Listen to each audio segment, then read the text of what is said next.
Liverpool oo caqabad weyn kala kulantay bacsigii Alexander Isak.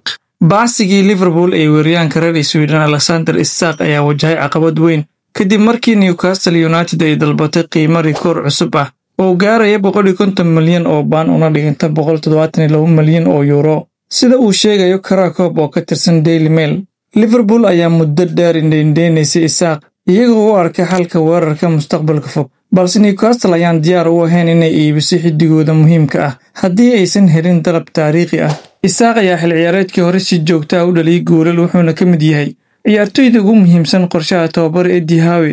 Si kastaba ha ahaatee, wararka ayaa sheegaya in Isak uu doonayo inuu ka tago Newcastle xagaagan isagoo horey u diiday inuu saxiixo heshiis cusub. qodobkaasna wuxuu qayb ka ah barnaamijka bandhigga ciyaaraha oo aan mar walba uga hadlo wararkii ugu dambeeyay ee kubadda cagta iyo suuqa kala iibsiga. haddii aad ilaa dhamaadka muuqaalka nala soo gaartay ilaawin inaad muuqaalka like saato sidoo kalena sii share gareyso.